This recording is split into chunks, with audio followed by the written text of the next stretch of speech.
Morning, everyone. Thank you for being on the call this morning. So we're going to go ahead and get started. So welcome to another day of Future of Medicine. A couple reminders to make sure you have your full name shown in your Zoom profile so I can take attendance. And if you have any questions, you can use the chat function or you can raise your hand and we will call on you. So our first speaker is Michelle Linenberger. Michelle is Children's Hospital Nursing Professional Development Specialist and UC Davis Health Support U Peer Responder Program Director. So she is with the Children's Hospital at UC Davis. Welcome, Michelle. Thank you. Thank you. Well, good morning, everyone. I'll go ahead and start sharing my screen. All right, just want to confirm you're all seeing the appropriate, fantastic, and everyone. And then that'd be great if you could moderate the chat and just feel free to pop in with any questions. Okay. So good morning, everyone. Again, my name is Michelle Linenberger. I have been a nurse at UC Davis Children's Hospital for the last 28 years. I'm currently oversee all nursing education and programs for the Children's Hospital. So our pediatric rapid response team, our pediatric code blue team. But my career started 28 years ago as a pediatric ICU nurse.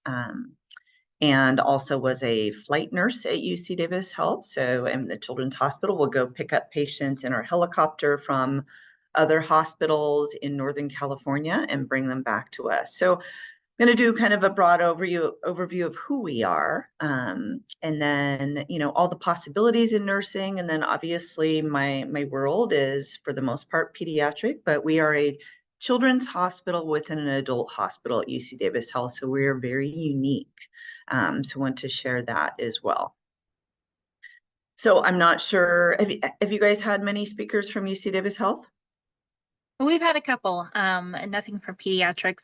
We're going to hear from a pediatrician a little bit later today, but we have had a couple of doctors from UC Davis. Okay.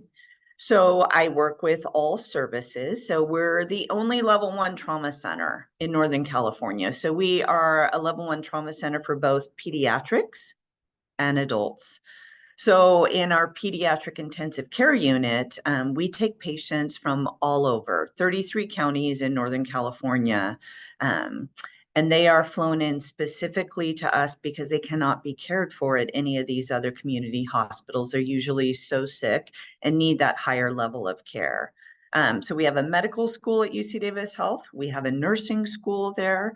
And I think what makes us so special is we're a research institution. So research in all realms, pharmacy, nursing, and medicine as well. But I think us being this regional health center it's an incredible place to work. And it's why I've been there my entire career. I love it. I love the teamwork, the collegiality, and having us providing cutting edge care to all of our patients from Sacramento, essentially, up to the Oregon border. Sometimes we'll go a little south.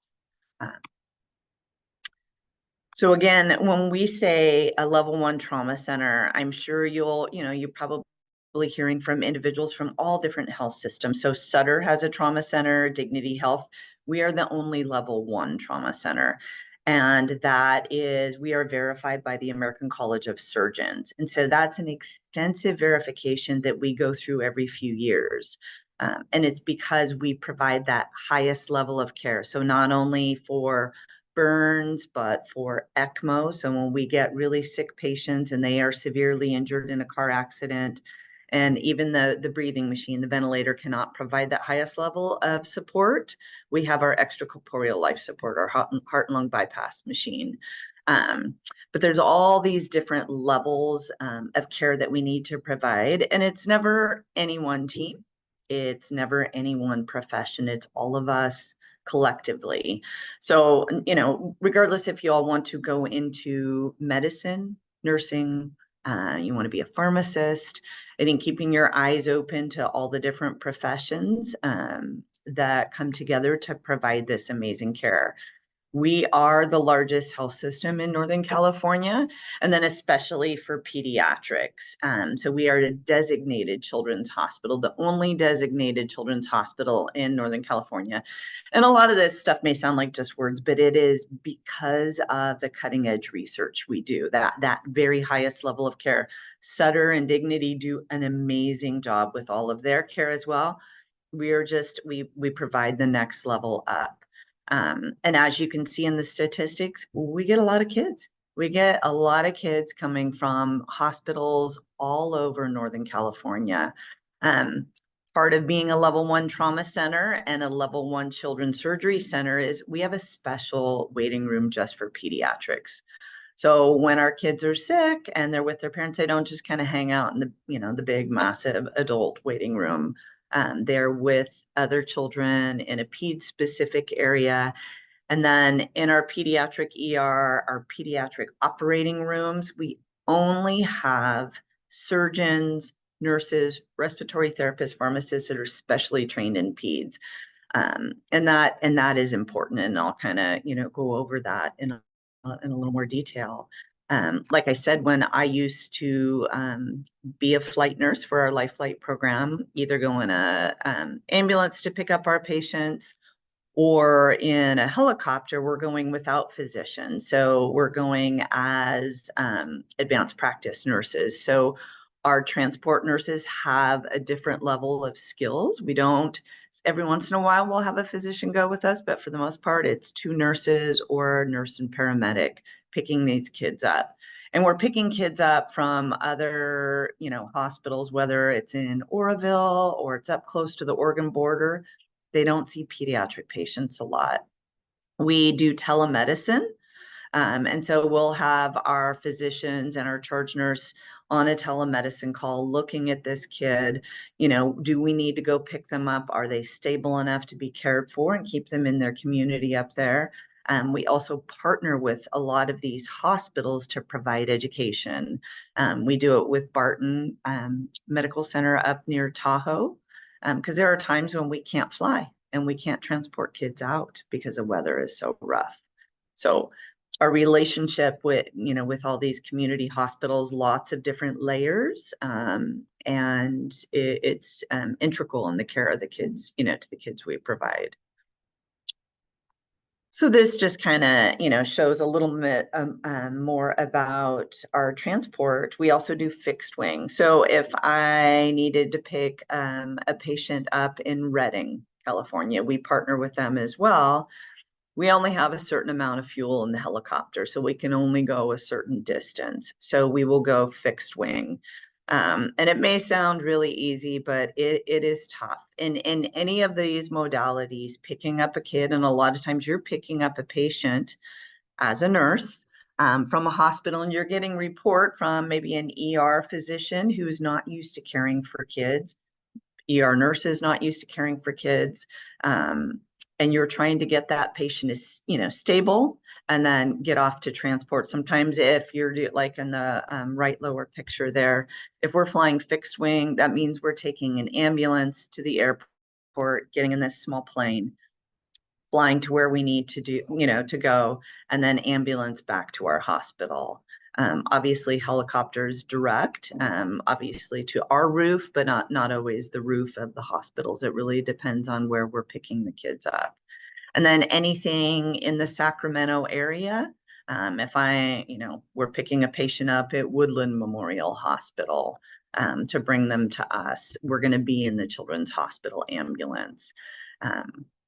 But I think, again, one thing I love the most about being at UC Davis Children's Hospital and UC Davis Medical Center, right? We are one, is we have such a tremendous amount of teamwork and camaraderie.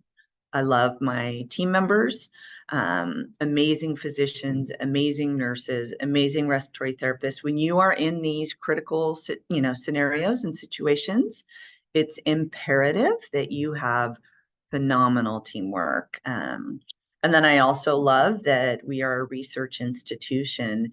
We're a Children's Miracle Network hospital. It means we get this extra funding from a national organization to be able to use the very latest technology, equipment, apply the latest research to the care we provide.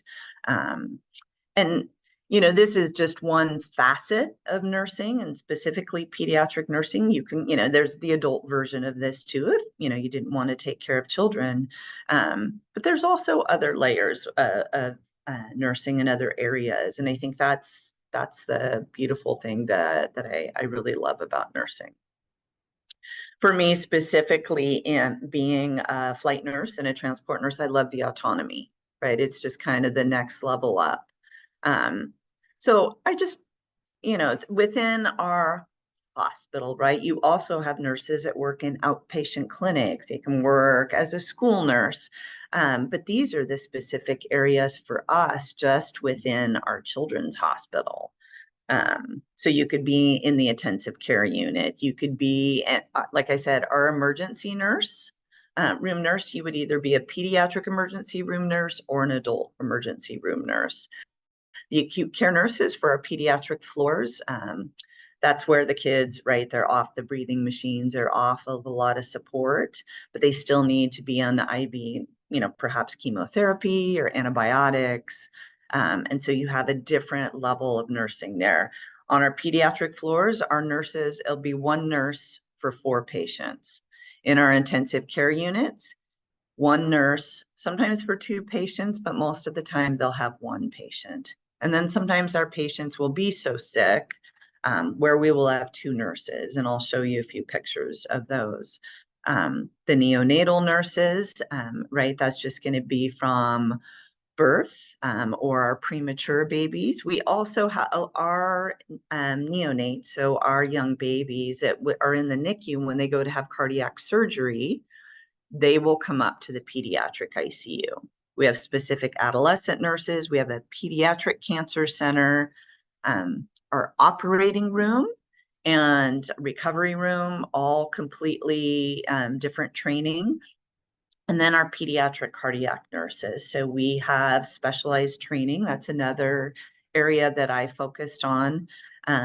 And that's when our tiny babies have the heart surgery, they'll come back, their chests will be open, which I'll show you a picture of that, but they'll have this transparent dressing over it. So you can actually see the heart beating under there, but there's a lot of swelling after they've had the surgery and they need some time to recover.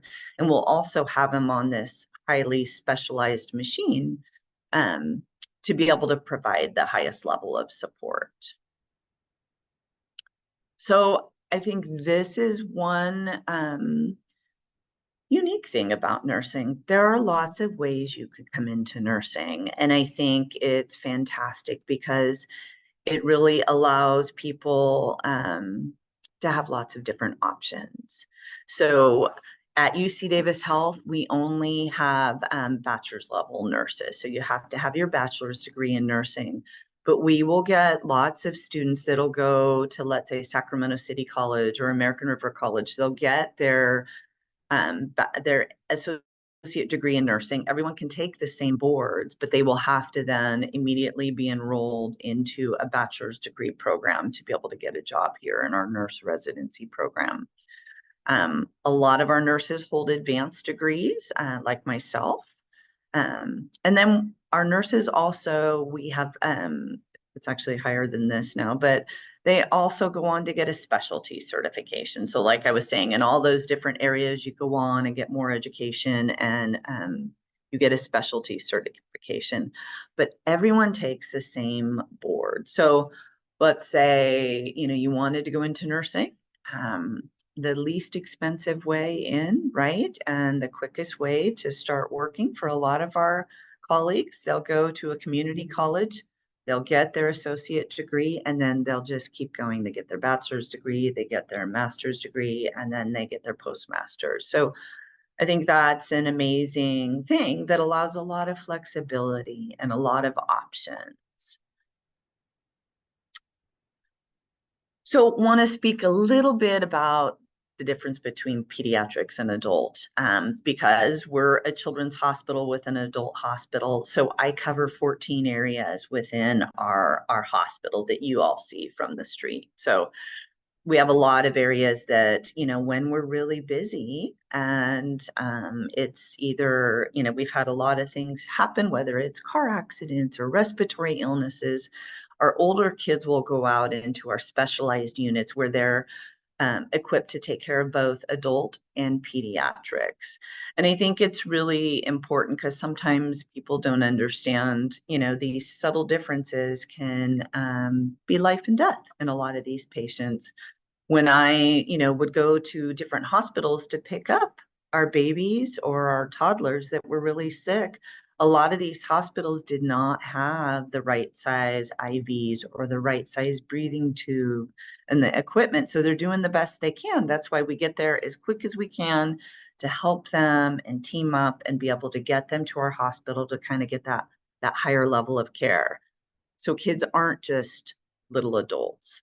And I think the other amazing thing we have here at UC Davis Children's Hospital is we have child life specialists. So just because someone looks older, maybe you're 12 years old and you look older, doesn't mean you're not scared. You're not worried about, a painful procedure.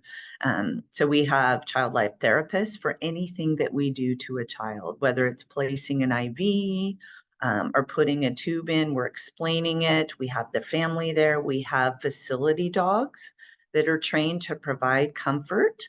And then we also have a real cool thing called the comfort commitment. So when we go to place IVs on patients, we provide a topical anesthetic, lidocaine, that we can puff under the skin.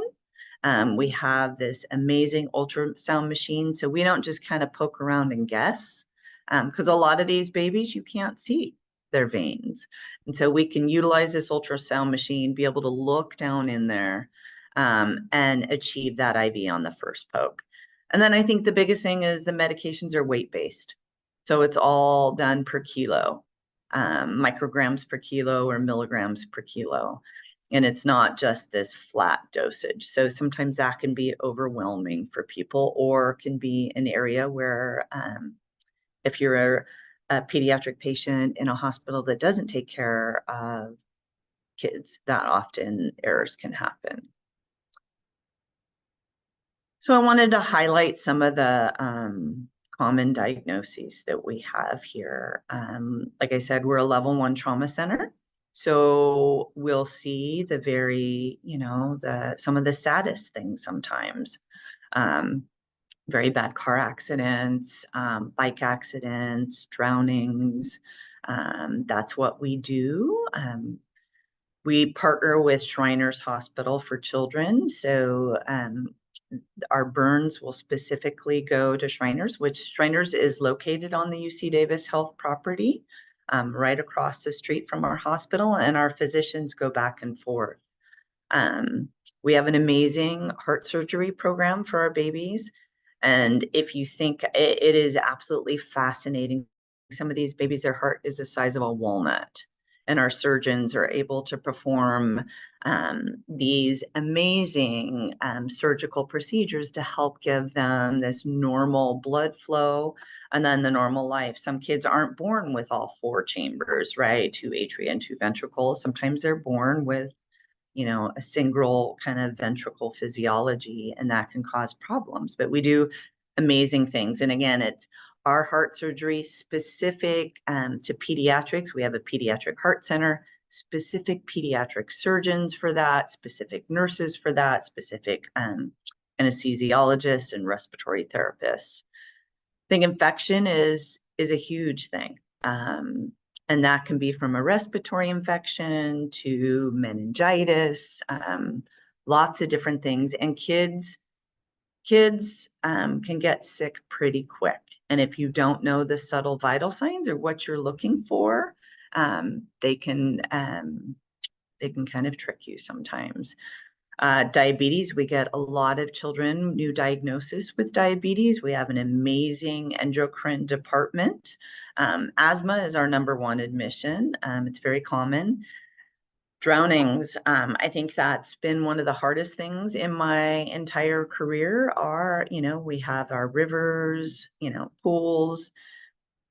Our pediatric drownings are some of the saddest things because sometimes our outcomes aren't what we would like them to be. Child abuse. Child abuse and human trafficking. We are a level 1 trauma center, so we obviously see a tremendous amount of that as well. We have specialized teams for that. We have also have our wraparound program. And so we not only have support for our patients that are involved in where they were violently injured, whether they were assaulted, whether it was child abuse, but we have outreach, and then we have an amazing infrastructure with providers that are specifically trained. Our pediatric cancer program, we just started doing bone marrow transplants here. We have a wonderful pediatric hematology and oncology program here. And I think another thing I would like to highlight, so I also oversee our peer responder program. And because, if you're going into medicine, to nursing, anything within the health field, you're going to witness a tremendous amount of human suffering. We all chose, at the hospital to go into this amazing profession. I absolutely love what I do. And I'm grateful for the choice and the opportunities that UC Davis Health and Children's Hospital have given me. But it can be hard to witness some of these things. So a program I started 14 years ago as a nurse, and now I oversee this program for our physicians, for every employee in the hospital. We have peer responders that are trained. So when we have events that occur that are hard, we have peer responders that check in and provide debriefings. And I think it's been an amazing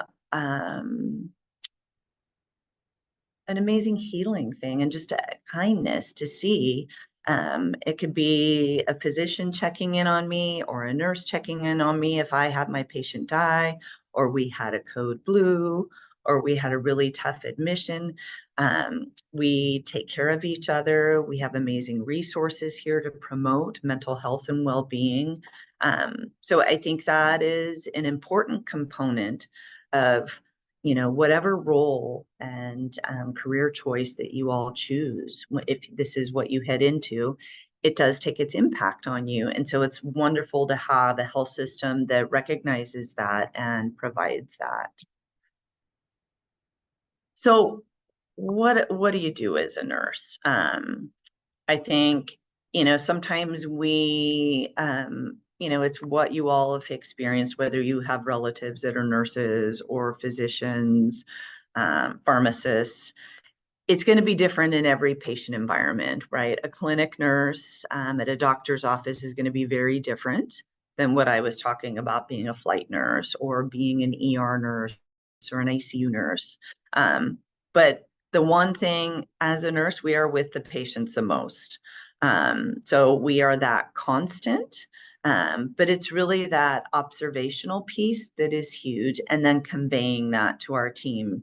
Nurses, depending on their role in the hospital, they can place the endotracheal tube, so the breathing tube, the airways, the drains. They're going to be the ones administering the medications and treatments, analyzing the results and sharing those with the physicians, and then working collaboratively with the whole entire team. And then a big part that we do as well is teaching the patients and families how to manage their illness and their injuries, and coordinating all those services. And a lot of our families that come in, some of our families where these children are born with chronic conditions, and they'll come into the hospital frequently, these parents are almost operating an intensive care unit in a sense in their home. They know their children well, and they know that they help guide us to take care of them. We do a lot of trauma prevention education out in the community with car seats, helmets, water safety. And then in the intensive care unit, it's being a part of the Code Blue team. administering those medications, providing the CPR, and working collaboratively. So this is what I was talking about earlier. So this is our extracorporeal life support, or ECLS, you'll hear people call it. So this is the highest level. So when we have a patient that, let's say a patient, an example would be a patient that we had who was, he was 10 years old, and his family consented for the sharing of this story. He was in a parade and he got crushed by the float in between the two floats, and it caused a tremendous amount of damage to his lungs, almost bruising, if you will.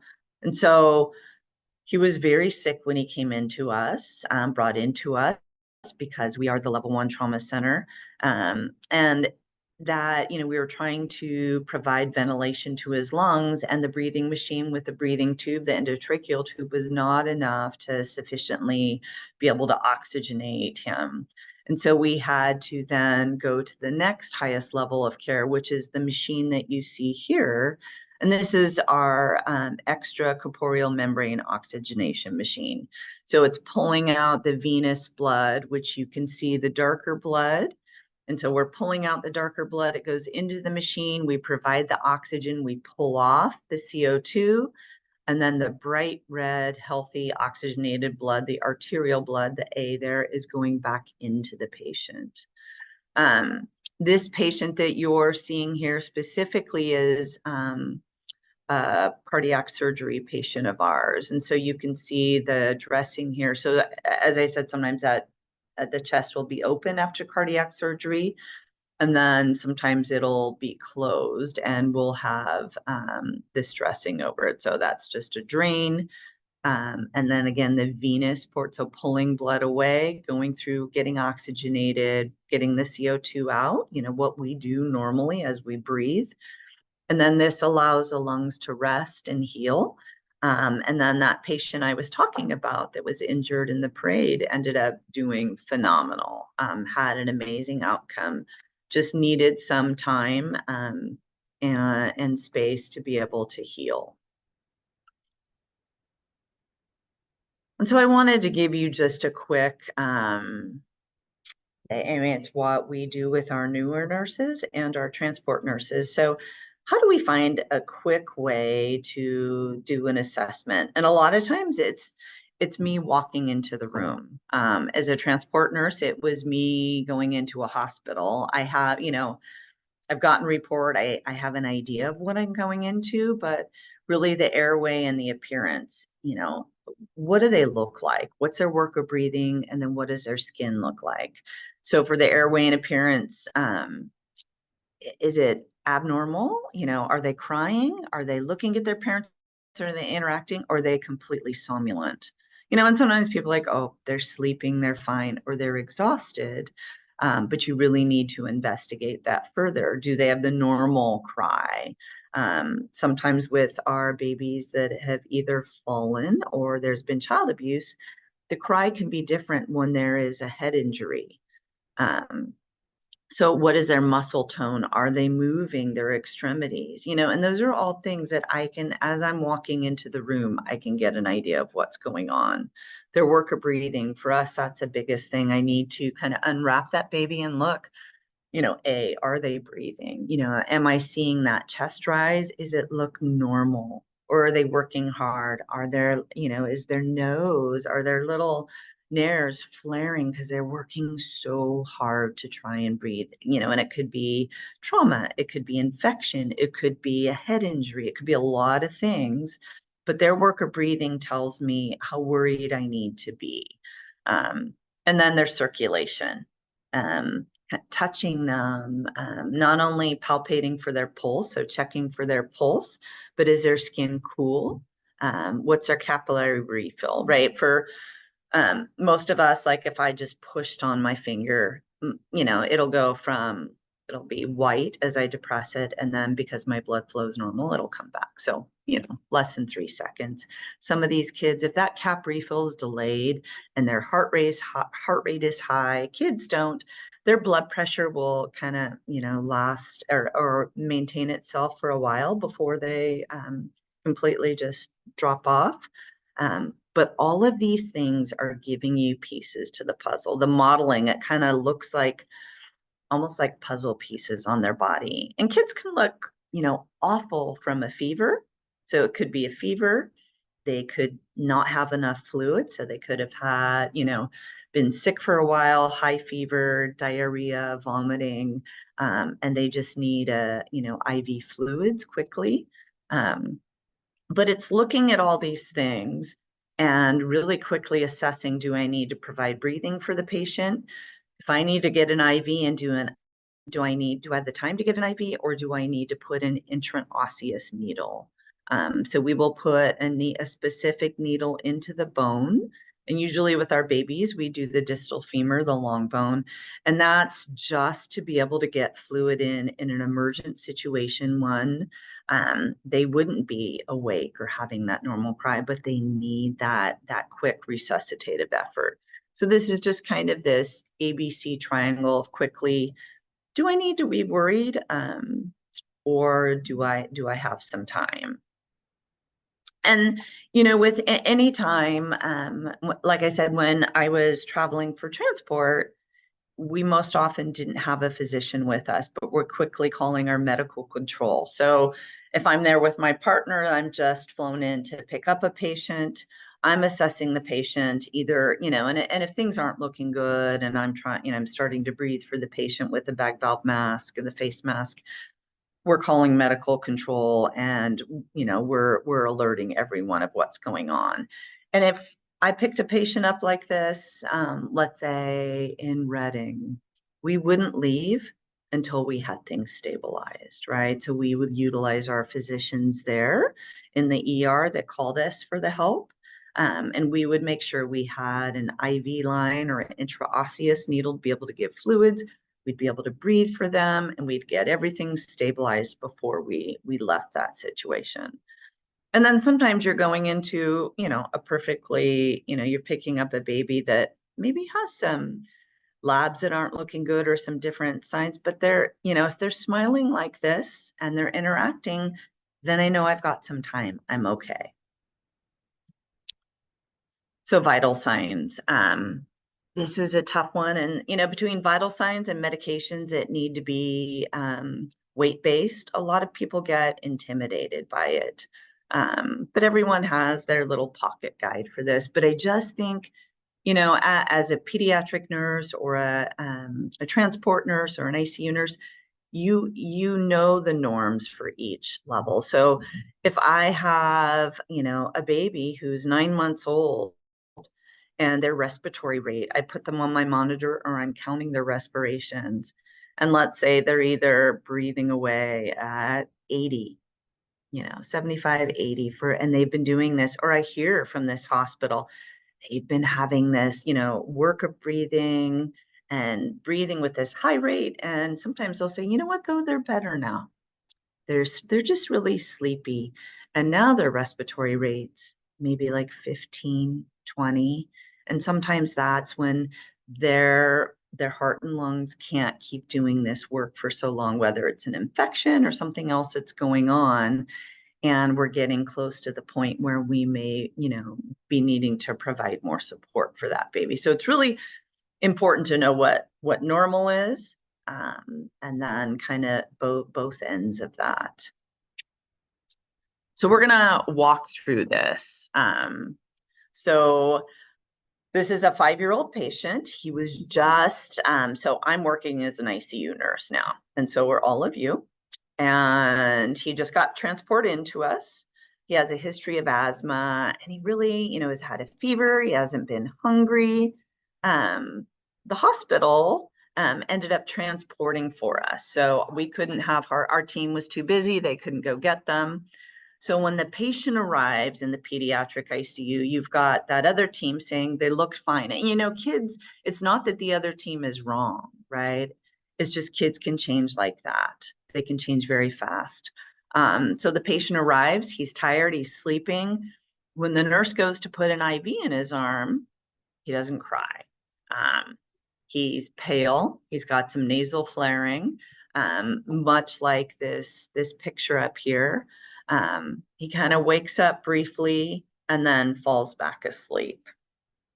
Would you guys be worried? Or, let's say it's 2 a.m. and it was a hour flight. They went fixed wing to get here, and it's been an hour in transport. So is he just tired?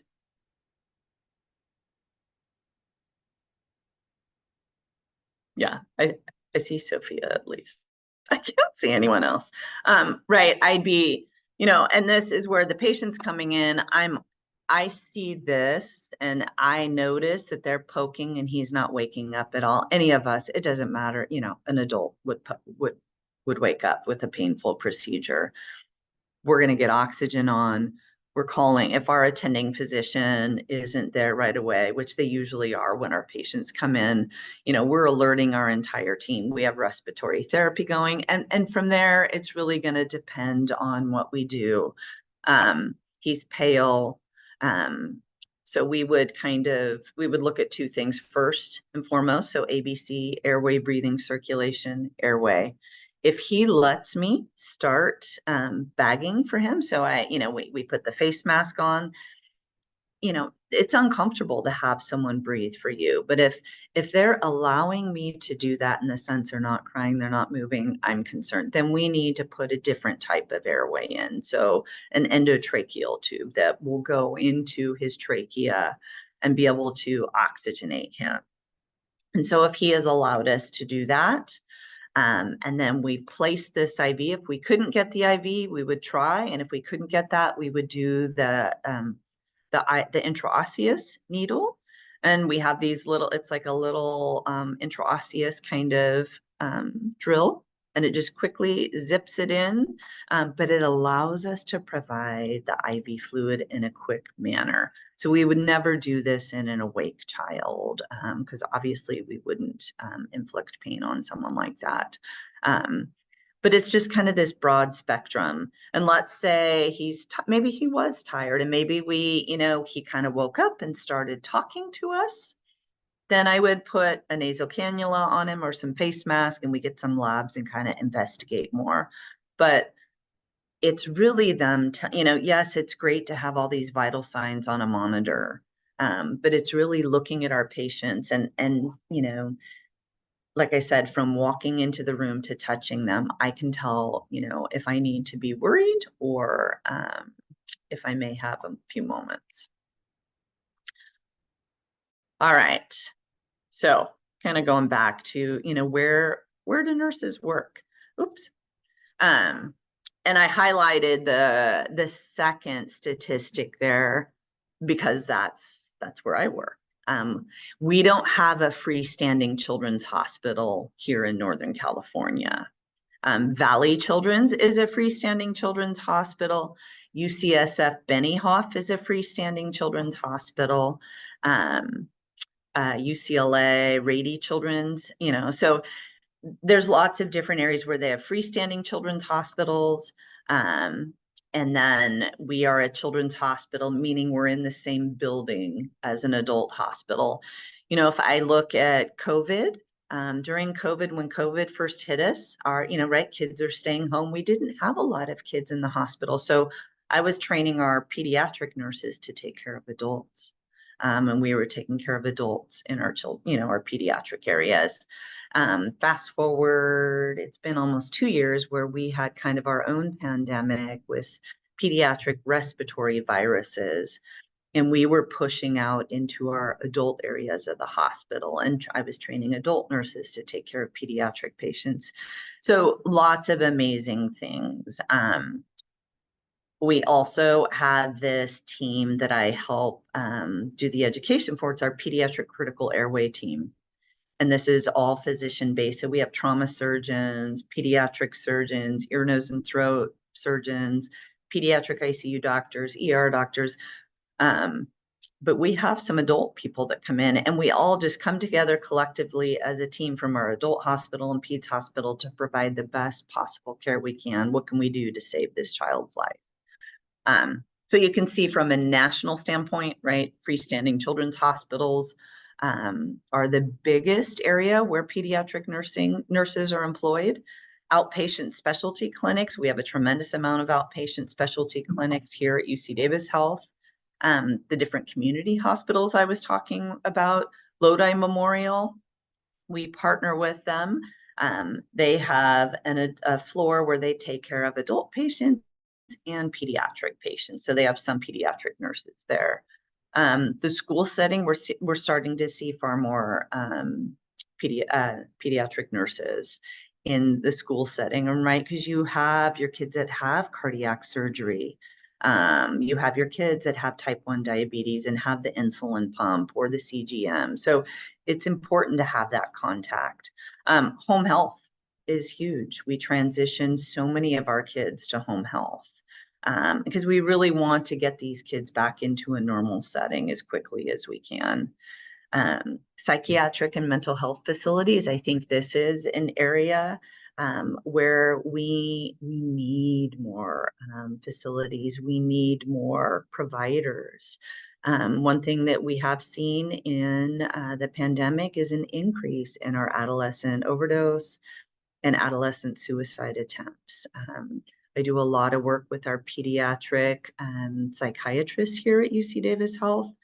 And then we also have a specialized toxicology team. So these are ER physicians that go on to have extended training, and they work with our pediatric intensive care unit team when we have individuals that have so two things, right? You can have an intentional overdose, where that's what they're choosing to do. But we get a lot of toddlers, right? They have to be mobile to do it. And they kind of find grandma's medication or dad's medication, and they get into things that can be very harmful. So our toxicology team helps us with that. But the psychiatric and mental health facility, it's, I think that's a gap within healthcare. If you look at social determinants of health and health equity, we need more outpatient psych and mental health facilities. Urgent care,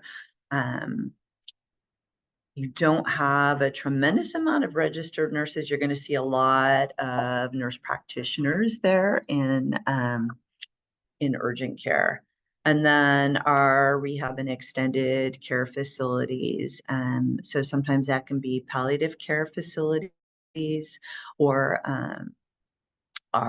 we have some kids that require a tremendous amount of nursing care. They're on a ventilator, and they need that 24/7 care. So that's a different level of nursing. So advanced practice roles. So you have your bedside nurse, whether it's in the inpatient hospital setting or the clinics, and then the advanced practice nursing role. So that's more my role, where I went back and went beyond the bachelor's degree, the master's degree, and then the postmaster's, but lots of different jobs. So we have nurse anesthetists. They'll work just like, closely with an anesthesiologist and partnering in that role. Our nurse practitioner, so difference between a physician's assistant and a nurse practitioner. Physician assistant, which we have both programs at UC Davis Health, and they are amazing. Physician's assistant, they work under the physician's license. A nurse practitioner writes their own orders and functions under their own license.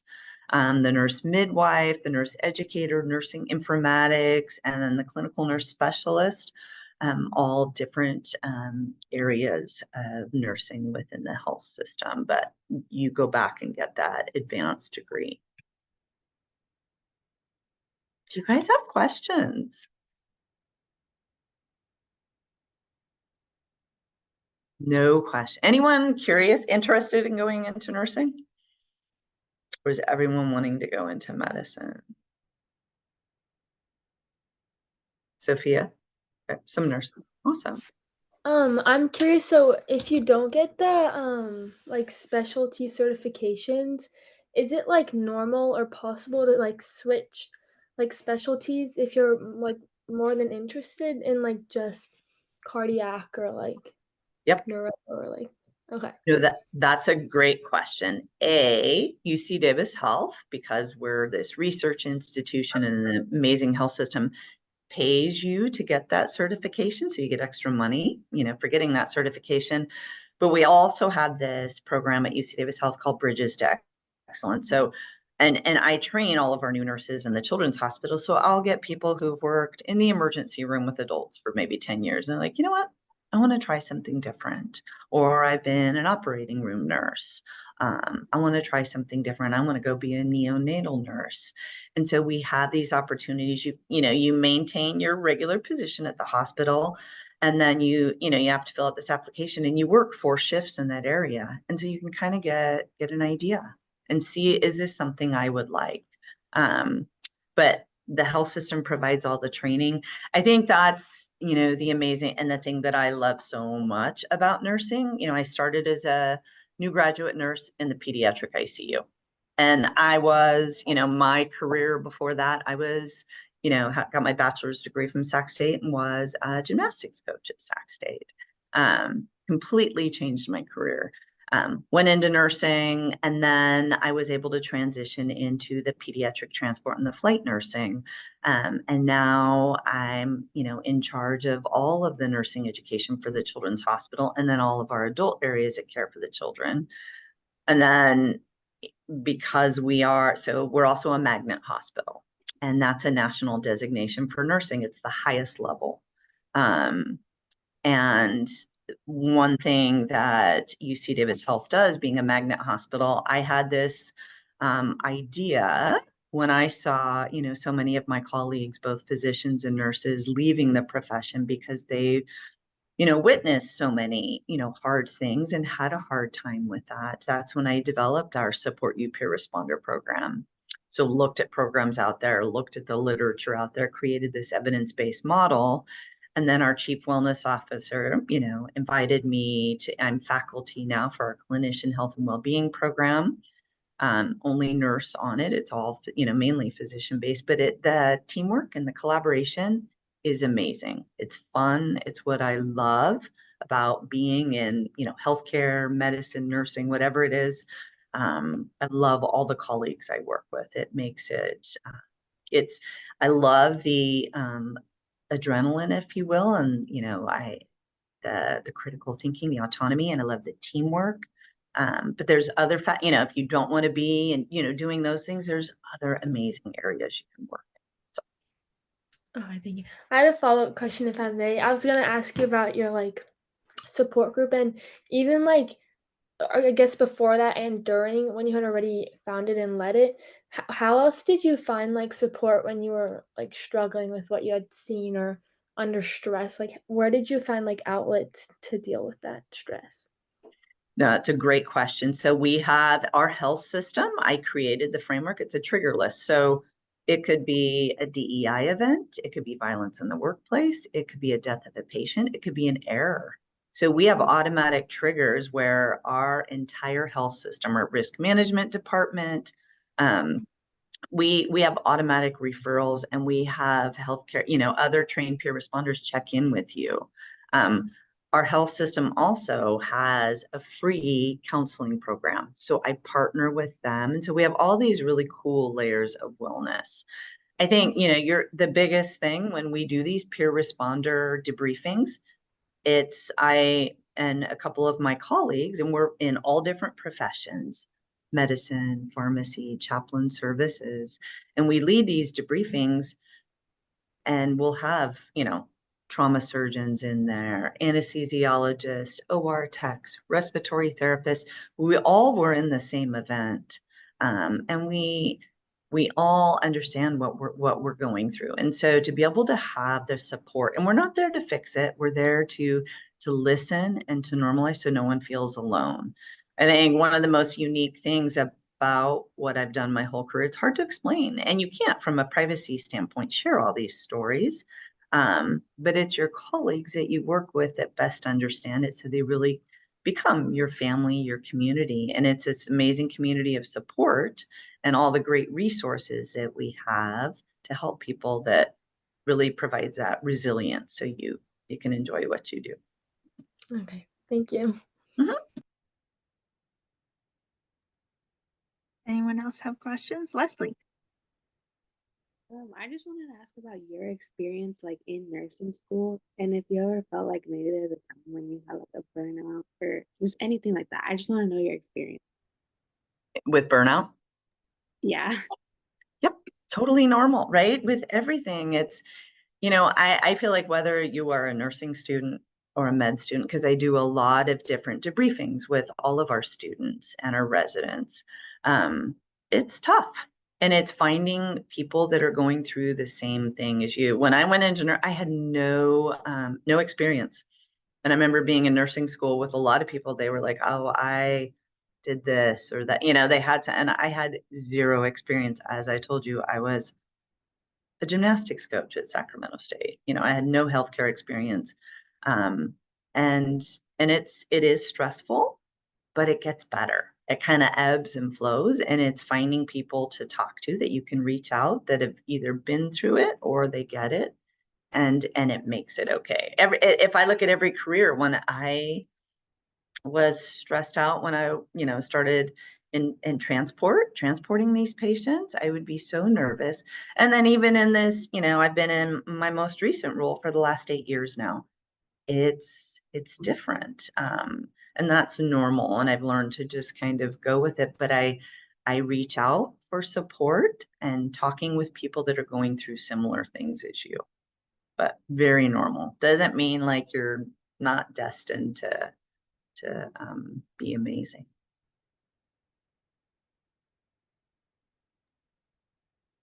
Anyone else? Any questions? Quiet this morning. That's All right.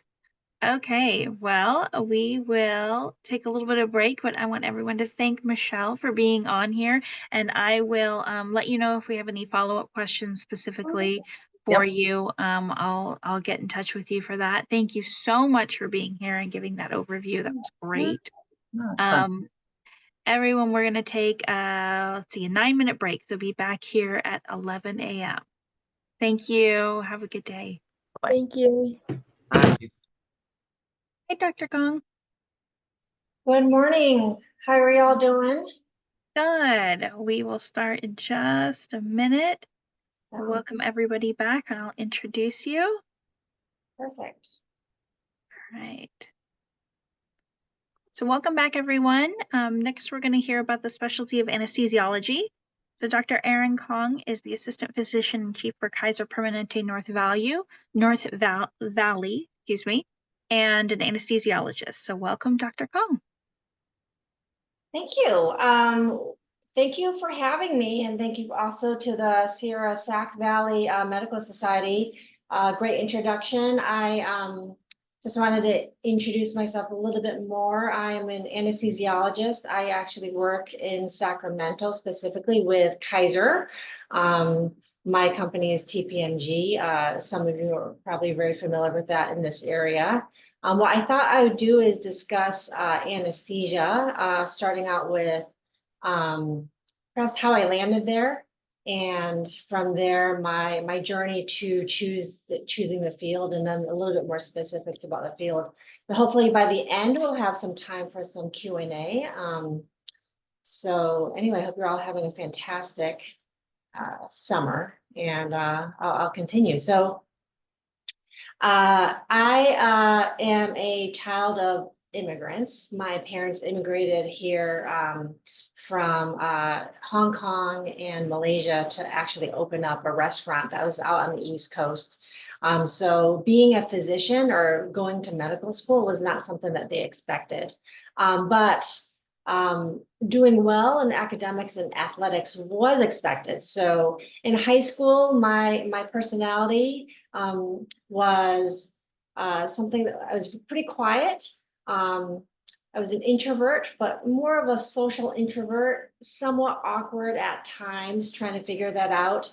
I had a close knit, a very small group of friends, but I was still very involved with things like leadership and athletics, and also academic honor societies. When I left high school, I knew I wanted to have a fulfilling job that was financially stable.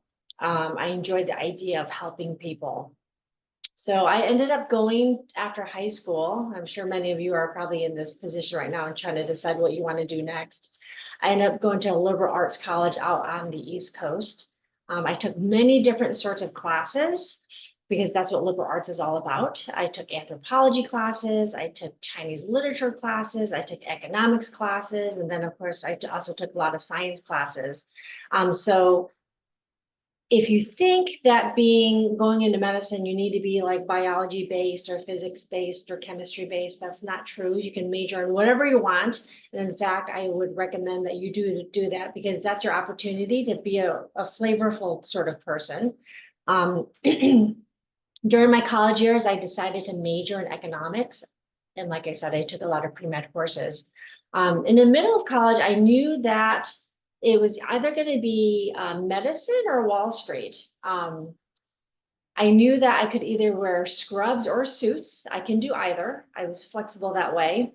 And I knew that both careers were potentially high stress, right? There were some cons though of each and pros and cons of each. The cons of medicine is you'd have disease exposure, infectious disease perspectives. Hang on 1 second, sorry. This is my kid calling me. I'll call him back. And and the cons of Wall Street really was, I decided at some point, what was really truly fulfilling about money and revenue, I really couldn't figure that out. So I did some volunteer work through my college years. I realized that being a physician was the only job I really wanted. Ultimately, it really is a truly great and honorable profession, and one of the few where maturity and experience are valued. So what I mean by that is, right now, I've been a physician now for 20 to 25 years. And so I'm nearing the peak of my game. While those in professional sports, they're going to peak at age 35, or those in Silicon Valley are going to peak at a certain age and then maybe fizzle out. So just want to say it's an honor, a privilege to choose to take care of another human being. And you can have that for quite a bit of your lifespan, even as somebody who's kind of approaching middle age or is beyond middle age now. So I applied early to medical school. I got in early. I joined a medical school that was a pass-fail program. So I actually have to admit to you, I had a lot of fun in medical school. During medical school, I entered, obviously, as you all know, medical school is 4 years. I was torn between two different specialties. One was OBGYN and one was anesthesia. Both are fantastic fields. Both are cerebral, where it takes a lot of thinking, and procedural, where you're going to work with your hands, and surgical based. The rotations I went through, honestly, I felt like one, especially in labor and delivery, you felt like you might have less control, and one you had a little bit more control. That was anesthesia. So I ultimately generally decided I really enjoyed being in the operating room. And that was a critical factor in my decision. Being in the operating room, giving medication to patients through an IV, seeing its effects quickly, and not needing to wait until the next clinic visit to see if it worked was something that really spoke to me. In anesthesia, during my rotations, I really decided I enjoyed managing airways, putting needles into blood vessels. What you do in this field is you're orchestrating a patient's course through induction, maintenance, and emergence. And what I mean by that a little bit is, if you are into theater at all, and you know what it takes to put together a show, often there are stars of the show and there are people in the background. And I always view anesthesia as the people in the background who are setting up the stage and making sure the lighting is correct and ensuring that the curtain is opening and closing correctly, making sure the audio is correct. All of that is like anesthesia. And your surgeon is the star of the show. That's the person who's up front and center. And if you enjoy and you can see yourself orchestrating patients or a show through the background, that anesthesia might be a little bit more for you.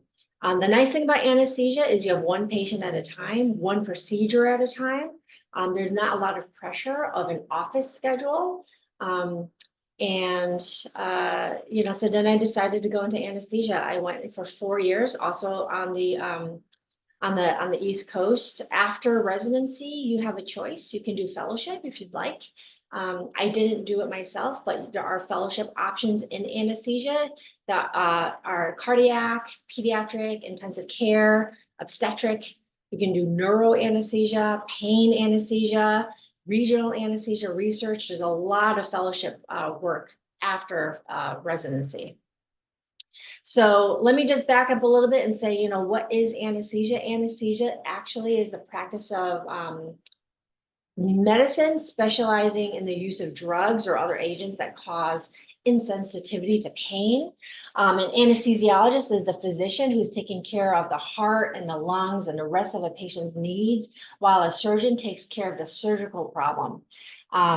Anesthesia also helps with pain management for non-surgical scenarios. For example, laboring women who are having babies. We put epidurals into those laboring women, so we help with pain management there. We also can help with acute and chronic pain syndromes with the use of certain things like catheters and nerve blocks. So it's a very, very unique field. Like I said, there's many different facets to it. You can always find an area that's very diverse that you might actually want to fit into based on your personal preferences. But I want to say it's a field where you have to understand pharmacology, because obviously we're giving a lot of different drugs. It's not just how to give the drug, but the right dose and how to dilute the drug and prepare the drug. And you have to know and understand the appropriate route for medication administration.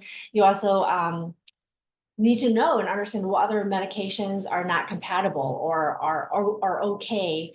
And of course, how to use program infusion devices. You must be technically skilled at finding veins. Sometimes it's a vein in the hand or the arm. Sometimes it's a vein that's in the neck leading centrally to the heart. And I have to say, you know, once patients, you know, for the 95% of, I'll talk about the surgical suite, once a patient loses consciousness and goes to sleep, the work becomes quite technical after that.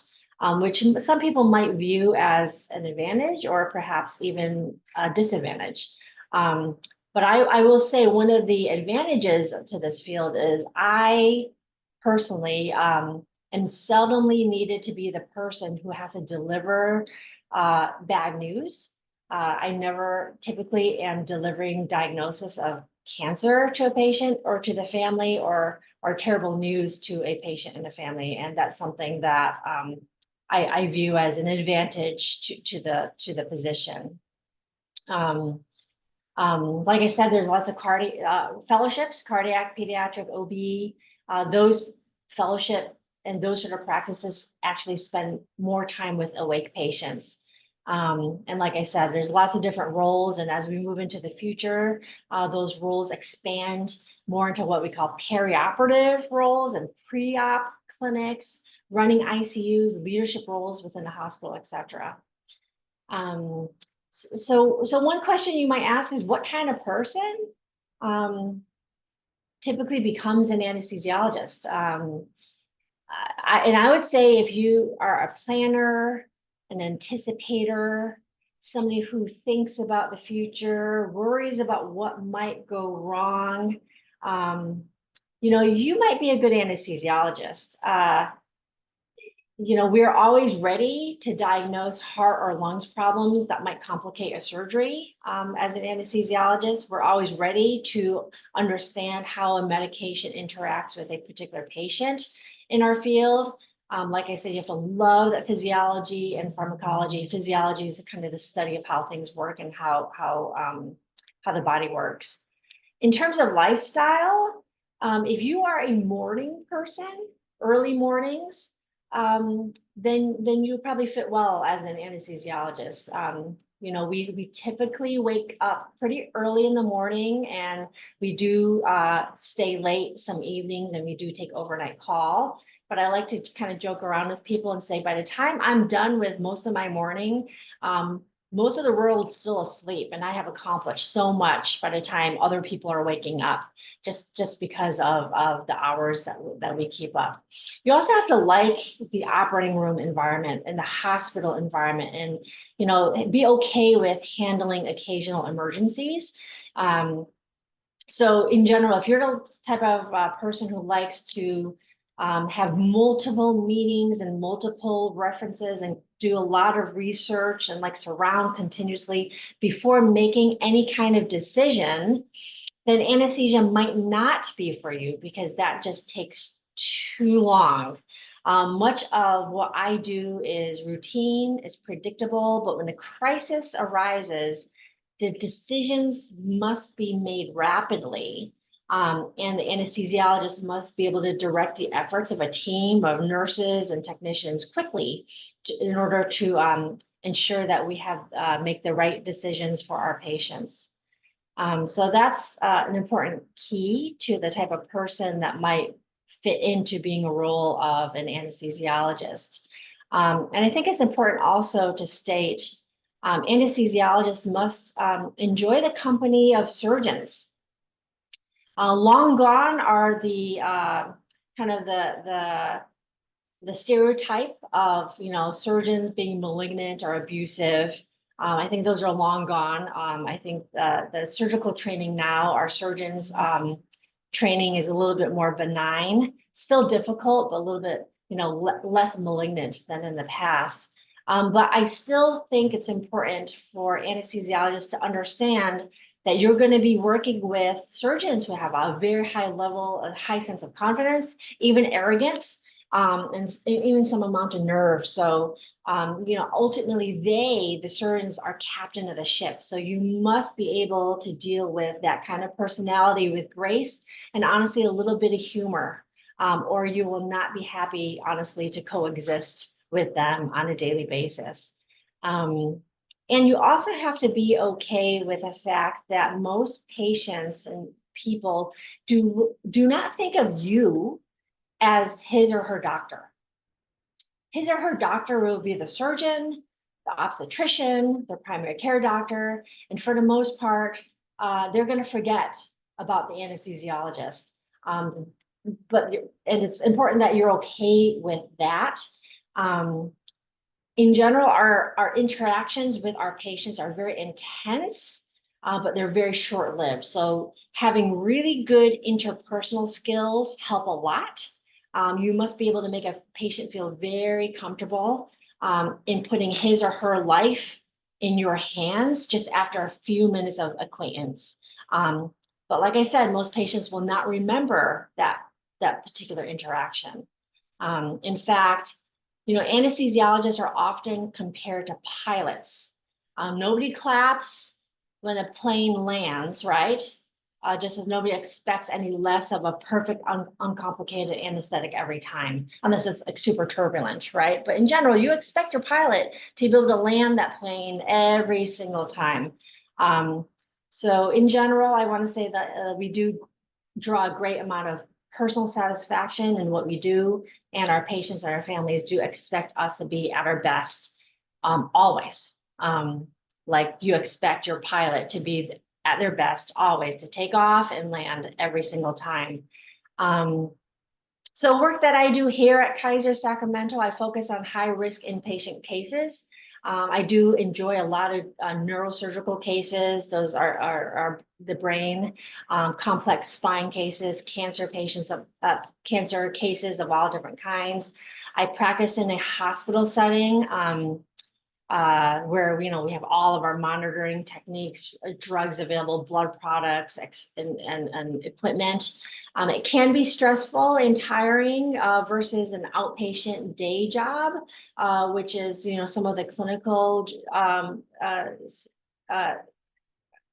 specialties are a little bit more predictable for under days, basically because anesthesiologists are needed 24 hours, 7 days a week, 365 days a year. You know, there's no such thing as a holiday, but you rotate through with your group so that you take turns covering those shifts. I happen to work with nurse anesthetists who are fantastic. I love working with our nurse anesthetists. We call it a group sort of practice. And I happen to be also a physician leader here at Kaiser, where I oversee other departments and I look to mentor other chiefs. And of course, I do things like look at budgets and money and finances, because medicine ultimately is a business and resources. And, we're constantly looking to grow and learn from our systems issues. Just the last bit of report out for you is before I can take some questions. What is a clinical day, typical clinical day for me? I will back this up by saying I'm a mother. I have kids who are now teenagers. I am a wife. We have our own family, so there's a lot of this work-life balance that people often allude to. My alarm goes off on a typical clinical day around 4:45 a.m. So it's no joke when I say it's early. Not everybody's like me though. And the reason why it goes up at 4:45 is so that I can go to a 5:15 gym class. That's super important for me to work into my standard lifestyle so that I can arrive to work by 6:45 a.m.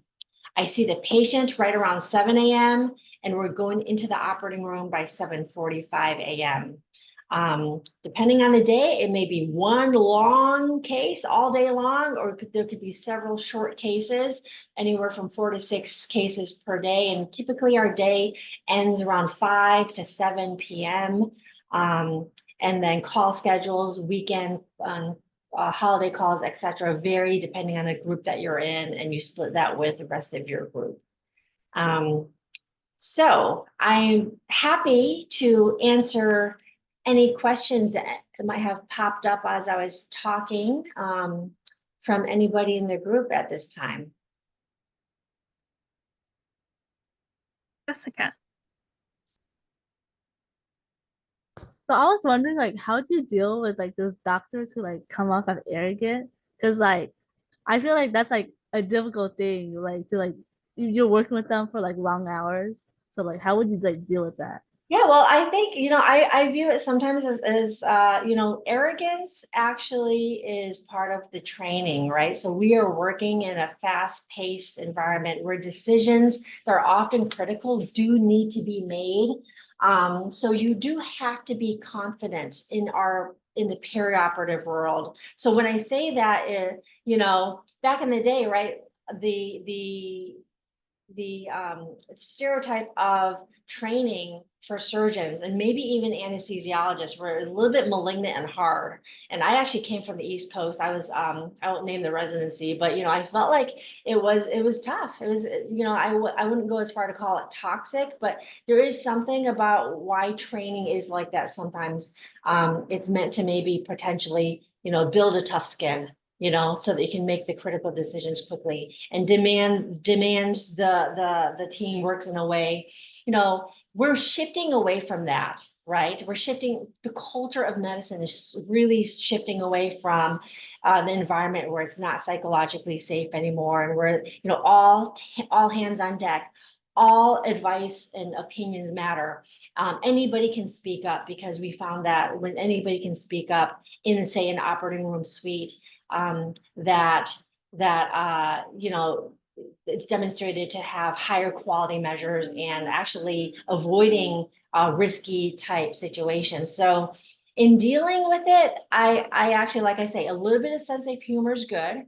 As an anesthesiologist, captain of the ship might be the surgeon, but in critical times, it's actually the anesthesiologist, right? In critical times when the ship is sinking in an operating room, it is actually, or the plane is turbulent, it is the captain of the ship suddenly does shift to the anesthesiologist. So super important that you know when to step in to take the role of center stage.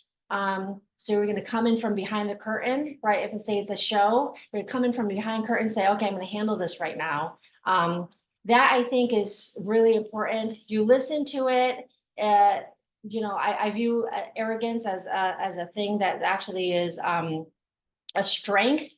And I think all of us now, because of the culture of medicine, is starting to pivot away from that a little bit. And especially in the surgeons I work with are fantastic. You know, you see a little bit of both. You see a little bit of arrogance, but I view that as confidence. And then certainly when you need each other, the group dynamic in the room, everybody's able to speak up. There's no hierarchy. Super important that we set that culture in the room. We're able to get through things as a team. So I don't know if I answered that correctly or not, but I had to at least mention it because in your training, you might meet some of those personality types, knowing that the long-term goal, everybody's going to kind of grow and shift out of it, you know, hopefully when you go to the right sort of program or when you're looking for the right kind of practice, because especially in this sort of practice at Kaiser, we are we're very collegial and collaborative in our environments. Okay, thank you. You're welcome. Rosaline. Hi, so my question was, do you know the process of like becoming a CRNA?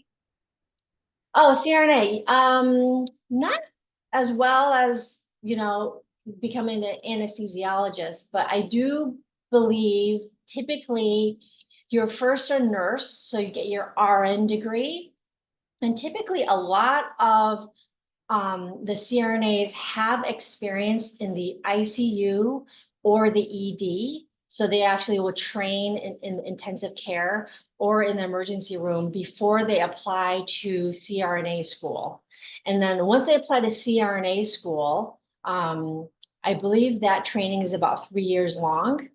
They then can apply for CRNA jobs. I believe that's the process and the timeline.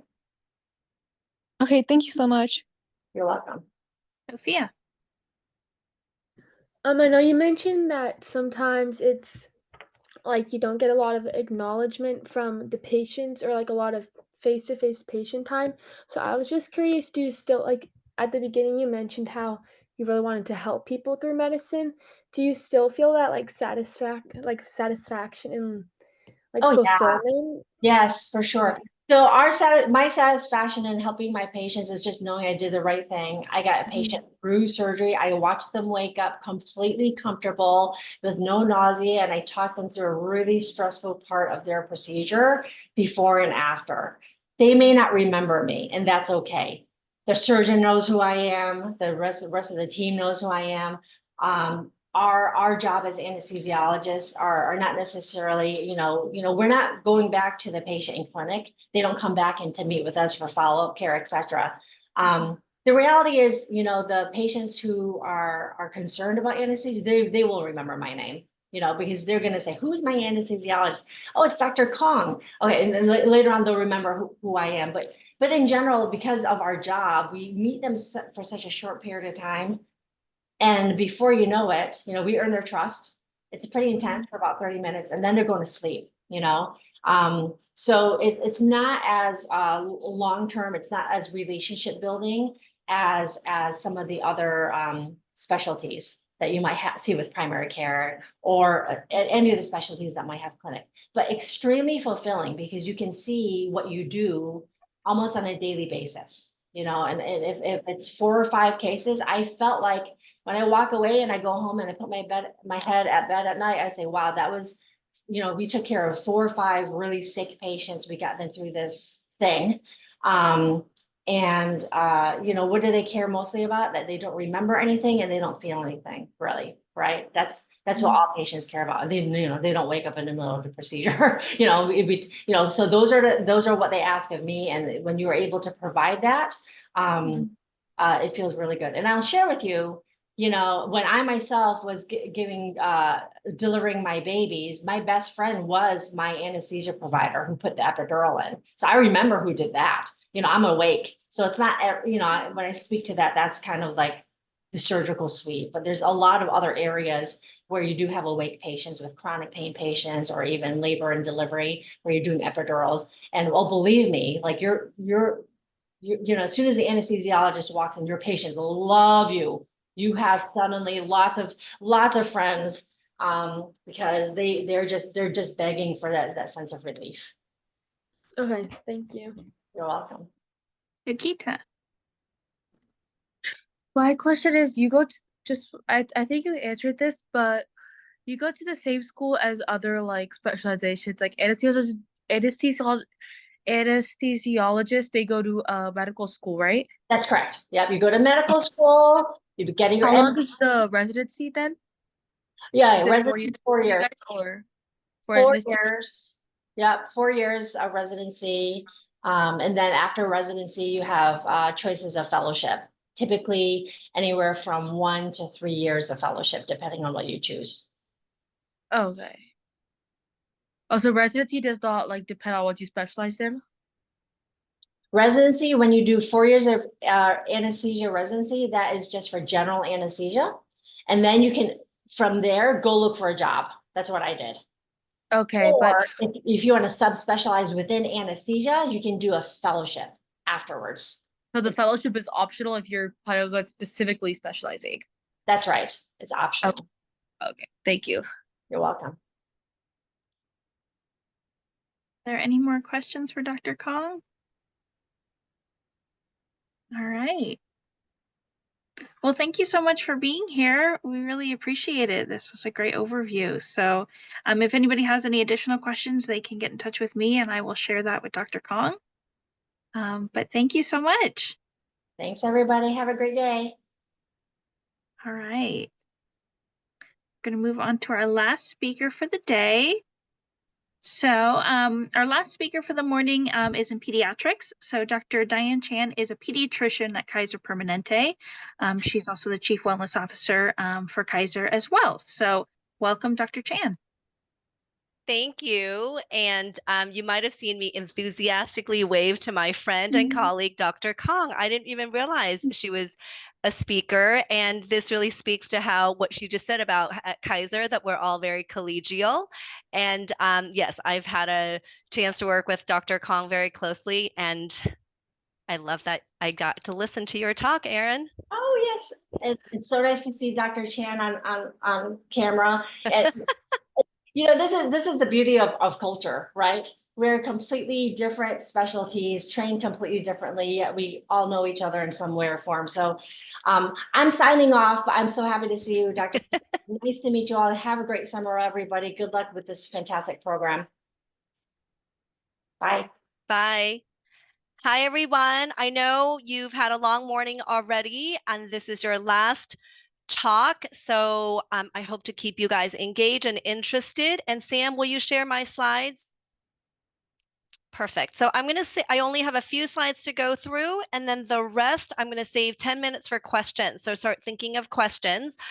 For those of you who feel like it, you can come on camera so I can see the lovely faces of my audience.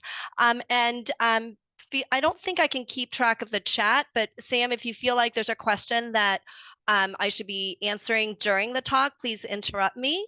And yeah, let's start talking about pediatrics. I think one of the, Dr. Kong gave some great information about anesthesia, and some of the information was sort of high level. I mean, I think we talk to people all day long in meetings, and I just really want to make sure that what I'm talking about is useful to my audience. So if you're feeling like you're lost, like I don't know what you're talking about, please stop me, okay?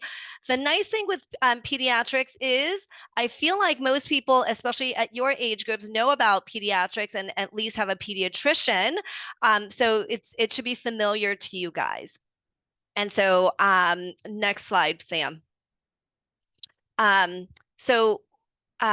I want to step back a little bit before we talk about pediatrics. Can I see a show of hands who at this point, and I know it's super early in your journey, but who at this point is interested in going into medicine versus like being a doctor instead of like an ancillary field, like a nurse or, and we'll get to that, but in terms of straight medical school. Okay, so quite a few hands.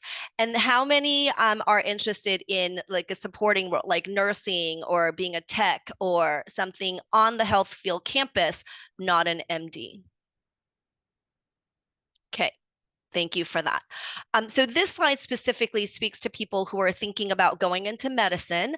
And I know throughout the summer, you've been listening to people talk about their specialty. So again, this is super early, but if you're having opportunities to shadow a physician, or if you're getting more serious and talking about, this is in general how people who are interested in medicine start thinking about what to go into, okay? So you think of big categories like medicine, which is what I'm in, surgery things, which is what Dr. Kong was in. So surgery includes the surgeons as well as anesthesia as the doctors that you would find in an operating room. And then aside from that, a third category is psychiatry, which stands on its own because it is so different. Okay, so these are like the big three. And then Dr. Kong talked about this a little bit, like you're going to think about what setting you would like to work in. So I work in an office, which is often another word for a clinic, and she works in the hospital setting. So she's, obviously you're not going to have many operating rooms in like just a little clinic off of Douglas Boulevard. So she's in a huge hospital with anesthesiologists with oxygen coming out of the wall. So that's her setting. Work days versus shifts. So I have set work days. I'm a pediatrician. I work Mondays, Tuesdays, Thursdays, and she has those shifts. So do you remember she said she gets in at sort of 6:30. Sometimes her day ends at 8.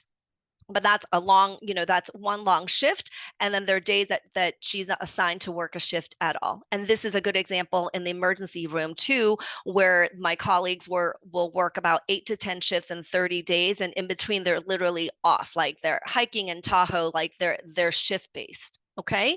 And then you think about the level of patient interaction. I thought it was a great example that Dr. Kong was talking about, an anesthesiologist, and most patients don't remember their anesthesiologist, right? So that's like minimal interaction. And I'm not talking about how much she does for the patient, but just face-to-face time. Most of the time that she's with the patient, they are asleep. Right. And then you flip to pediatrics, which is the extreme opposite, that I interact with my patients a lot, all the time. Every moment that I'm in the office, there's tons of patient interaction. Duration of the patient relationship, mine goes, I see patients, we'll talk more about this in a future slide, from when they're 2 days old till all the way till they're 18. So sometimes I've known somebody their whole lives up until that point. And sometimes I get to know the family even longer. So if they have 4 kids, I'll know them for a span of 26 years. So that's a really long time, which I really enjoy. And then you think about your personality, right? Like what kind of space you like to work in, the pace of the work. Do you want to do the same thing every day, or are you someone who's going to get bored with that and you want to do different things? And then acuity, and that means that the level of illness, really. So like if you like on TV on Grey's Anatomy, you see somebody running in with a stretcher, and that person needs attention right now. So that would obviously be high acuity, versus someone who's not sick and they're seeing their doctor for a well care. Does that make sense? It's a whole spectrum of acuity. And again, start to think about what you like to do. Like you might like that stretcher running at you, doctor, do something right now, some days, but do you like that every day, every minute? So again, things that you may not have an answer to right now, or your answer might change over time. But so if you're thinking of medicine, these are the things that I think you should consider. Next slide, Sam. I think this slide, we're going to talk about the training journey, which I want to just make it very specific, and you might even know already. So obviously you're in high school. So 12 grades of high school, then you are going to go on to an undergraduate degree, which generally is 4 years. 4 years of medical school. Residency in pediatrics is 3 years. And as you heard where Dr. Kong said, anesthesia is 4 years. So this is when people split, right? So if you're doing a surgery fellowship, surgery residency, it's going to be 5 to 6 years. And then if you want to specialize beyond that, it's a fellowship. Does that make sense to everyone? And there are also other programs that I didn't want to get too specific into, but there are also undergraduate and medical schools that are combined. So like your BSMD programs. So those are often 7 to 8 years. Okay, so that's a general marker of what the journey will look like. Next slide. So I wanted to share a little bit of why I chose pediatrics. So pediatrics for me is something that is never boring. It's also a large amount of information to know, right? You see the little babies. Like I said, I see babies who are 2 days old for their first visit with me. And it goes all the way up to these to teenagers like yourselves, young adults who are 18 and a half years old. And so as you can imagine, not only do I see these lovely faces, but the diseases that affect them also change throughout time. So I think it's a large volume of information to know. A rash on a 2-day-old is going to be very different than, like, for example, forget what I said about rash. Like acne on a baby, right? You guys have all heard of baby acne is treated very differently than acne in a 17-year-old that you can put on pimple patches and give them antibiotics for. So I think not only do you need to know the disease, but sort of what age and what to do at that age group. Next slide.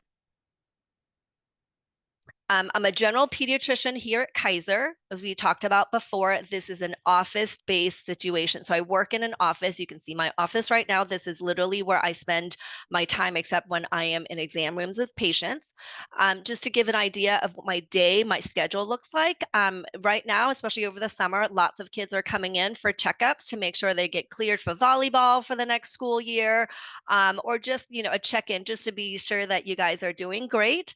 Then I have the urgent visits, right? The kids who are sick, they woke up with croup, or they fell off the monkey bars, or they were playing basketball and hurt their foot. So those are the urgent things. In the outpatient space, we can also do some procedures. We do toenail excisions, we do circumcisions, we do birth control implants. So lots of things that can be done in an office setting. Then I see a lot, just in general, there's going to be medical things that we just talked about. There are going to be social things, kids who just come in for anxiety or they're just overwhelmed. And that goes also with the emotional conditions that a lot of people are experiencing, a lot of teens are experiencing. Next slide. So my day doesn't start as early as the anesthesiologist. I get in probably around 8. I look at my schedule. I see sort of what's ahead of me. I also look at labs that were recently done, so I can look at those results and do that. If any of you are Kaiser members, you know that you get to email your doctor, so I take some time to respond to everybody's questions, and then some phone calls as well. So that's really sort of a typical day that I'm constantly doing any or all of those at once. I want to say during the pandemic, I think it's been a nice thing to have come out of it is that we do a lot of virtual care. So telemedicine, it means patients are no longer just in my office, but I can reach out to them over the phone, over video, and check in on them, see how they're doing. So I do enjoy that as part of my day. And I think it's really convenient, especially for you guys who are so busy, right? You're at practices, you're at clubs, you can't come in after school, you don't want to miss those AP classes. So it's been nice to be able to offer something else. Okay, I think we're ready for the next slide. And I just wanted to give you a smattering. I think sometimes people think pediatricians just do the same things. Like they see the same things. They see healthy kids. They see kids with colds. And on this slide, I just wanted to give you an idea of and this was just off of one morning that I just looked at my schedule. And these are, I see usually 14 patients a morning, and these were just 9 of them. So as you can see, it's a very wide wide range of things. And so remember what I was saying is we need to know a large volume of information because it really depends on the age group and the situation. I don't know. I was hoping to, I don't know if you probably don't want to hear me read all of these, or maybe we'll just take a moment for you guys to read over them. I can't see the group names anymore, so I can't call on people to read, but you get the idea, right? They're just such a wide range. We have kids with, like I said, newborns, a burn from his mom's hair curler, 18-year-old who needs paperwork, hand, foot, and mouth. We have lots of weight loss, an 8-year-old who's going to be concerning, bloody stools, kids who are sexually active and trying to hide it from their parents, and 4-year-old with breathing issues or had breathing issues after eating cashews, and then 9-year-old with ADHD. So why it's mattering, right, you guys? I'll take the next slide. And along with that, I would say being a pediatrician is not just being, quote, the doctor. Of course, we're clinicians, we're people who know science, but as I've tried to convey, it's a lot of other things too. We are often the therapist. You know, we're the ones who, and I think it's appropriate. Like I said, we've known these kids for years, and then when they hit a roadblock, when they're stuck in something, whether their cat passed away, their boyfriend broke up with them, they didn't get the grades that they wanted, and their world is just spinning. Often they turn to us because we've been that one presence in their lives. So we become their therapist. It has nothing to do with what I learned in medicine, really, in medical school, but just a sort of a level of human compassion. And we play their therapist, their counselor. Sometimes with parents, the same thing. We're just listening, right? In the picture, it shows this dad is really concerned, but look, the daughter is great. She's smiling, but the dad looks frantic. And so in that moment, again, it's probably not the medicine that we need to help with, but just listening and understand where they're coming from and reassuring them that they're doing a great job, that their daughter is healthy. So we're also the listener. We are also advocates. We're advocates for children's health. Like in the previous slide, we talked about, you know, the 15-year-old who's sexually active, who isn't sure how her parents would react and is currently choosing to keep that away from her parents. So first and foremost, the pediatrician is the child's doctor, right? It doesn't mean I get to hide everything from your parents, but in California, we do have laws around reproductive health. So anything that's related to that, you as the young adult can decide to keep that away from others, and I will remain your confidant and your advocate to that. But also, it's a lot of speaking up, whether you're just having a hard time sharing something with your parents and you want to run it by us, and we will like in the next area that we will cheer you on. We will be your cheerleader and your support and sort of guidance. Often, and you may not even know this, you know, lots of parents are worried about their kid and they want all these lab tests done. They want all these studies done. And that's when we step in and be like, you know what? You know, your daughter is fine. She doesn't need 18 more blood tests and pokes and being traumatized. So we will stick up for you. And you may not even know that piece. But at least that's what I tried to do. Putting myself in your shoes and thinking if that test is necessary or not. And then the cheerleader part, I think that goes without saying. Usually we go into this job because we love kids, and we want them to succeed in every way, which, you know, like I was showing in that slide, it's going to mean different things. At your ages, we want you to succeed. We hope you get into the college that you want. But when you're 4, when the patient's 4, perhaps it just means, you know, I'm excited for you to learn how to go get across the monkey bars successfully, right? So like we're going to cheer you on along the way, no matter what milestone, little or big.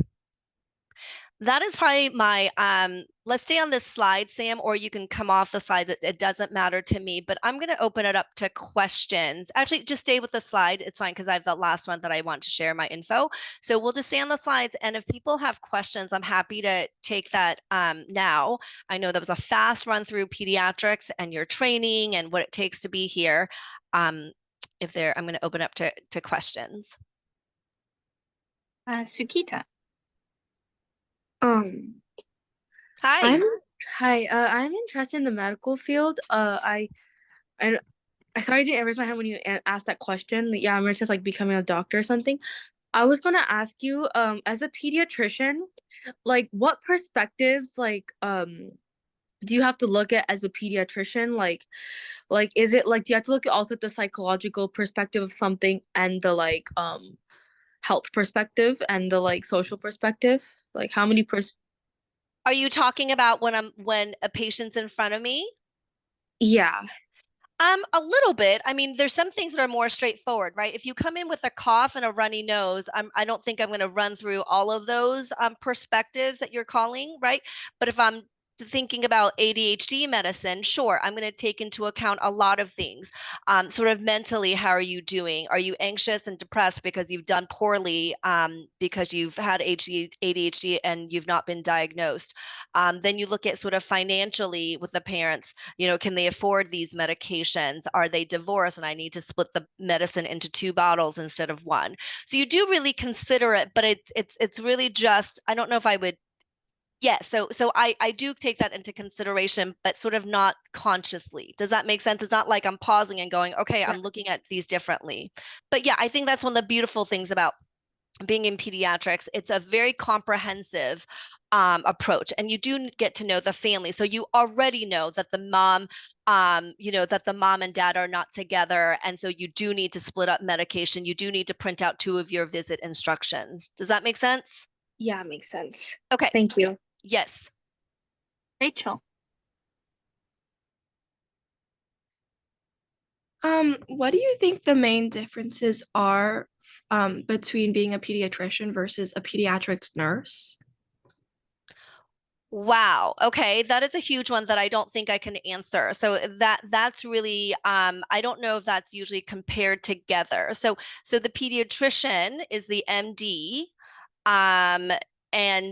So I work closely with a pediatric nurse. Literally, she's next door to my office.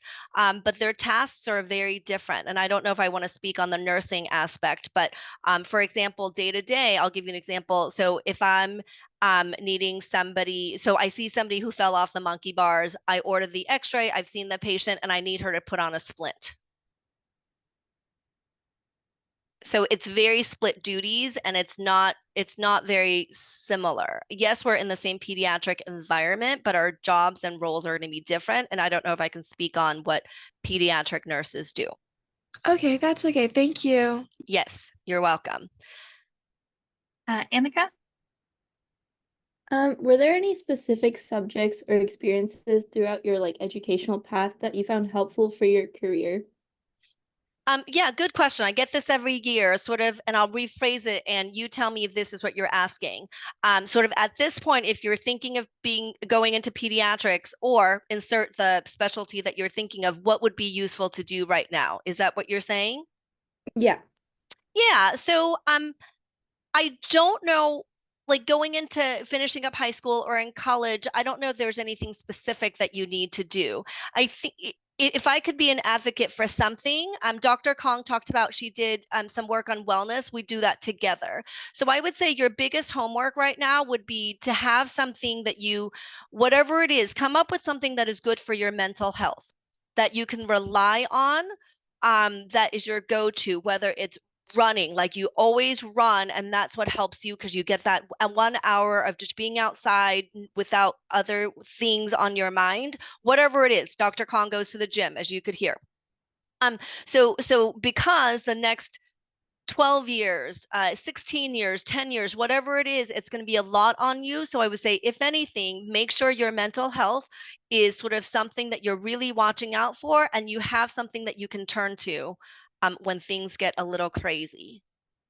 But I don't know if there are any specific classes that you need to do. You guys are all going to do great no matter what you choose. Your majors doesn't have to be related to science. Just do what you enjoy, both academically and professionally. Okay, thank you. You're welcome. I see a question here in the chat. What do you think are the biggest pros and cons of being in pediatrics? I don't know if all of them, but I'll throw some out. I think the biggest pros you've already heard. I love my relationships with patients. I've been doing this for 22 years, and I still get letters from grown people, like they're in their 30s and they saw me when they were younger, and they'll write me a Christmas card, and that I look forward to every year. Sort of this long relationship. The con, I will just address it. A lot of people will think, I don't want to go into pediatrics because moms and dads are hard to deal with. So then you you have many patients that you need to deal with, like the patient in the room, the 8-year-old, the mom who's really worried, the dad who's mad. Yeah, that could be a downside. But I also think of it, what Dr. Khan was saying about communication, like just knowing how to communicate, knowing how to be empathetic. And that's a good skill that you should bring in if you are considering being in pediatrics. So again, a downside, but something that you can work with and you'll get used to. Like you're talking to them as people. So that's what I'll say about being one of the downsides. I guess another downside is that we don't have flexible hours as some of my other groups, right? You guys go to school and then you want to be seen between 3:30 and 5. So I certainly can't take that time off. And then a lot of my colleagues who are in medicine, and they see adults are free unless they're working, but they're usually more flexible with their schedules. But I think in pediatrics, there's always that struggle to fit everybody in between 3:30 and 5. Any other hands? See any other hands yet? I'm going to throw out there, I also get questions like, oh, I love kids, so I don't want to go into pediatrics because I don't want to see them upset or cry or hurt. And so I will say that our specialty needs people who are sensitive and aware and experienced with little kids. So if you babysit, if you have younger siblings, you're who we want. And yes, I don't want to see my patients upset, but what people are not understanding is you have the power to make them feel better, right? Whether it's with medicine or with fixing their nursemaid's elbow or whatever it is. So then you get the smiles back. So don't be afraid of going into it if you're like, I don't want to see my favorite people in the world get hurt, because you'll be able to fix them. Okay, I will also, so the next slide has my information, has my email. We have one question in the Oh, chat. yes, What was yes, the yes. hardest- Maria slid it. Yeah. Yeah. What was the hardest part of medical school for you? I would say, I think it's better for you guys. I think the wellness aspect of medical school and residency has changed quite a bit, and recognizing that we can't work these long hours. So what I'm going to say may not pertain to you, which I'm happy about. I would say the hardest part of medical school were the crazy long hours and the crazy volumes of information that we were expected to learn. So we had classes all day. And these were in person. This is before we had like an option of virtual classes. So you're in an auditorium or classroom all day, usually like 8 to 4. And then you knew what was waiting for you was like ridiculous amounts of reading, learning, labs, all of that. So that was a lot. But looking back, I also loved it, if that even makes sense.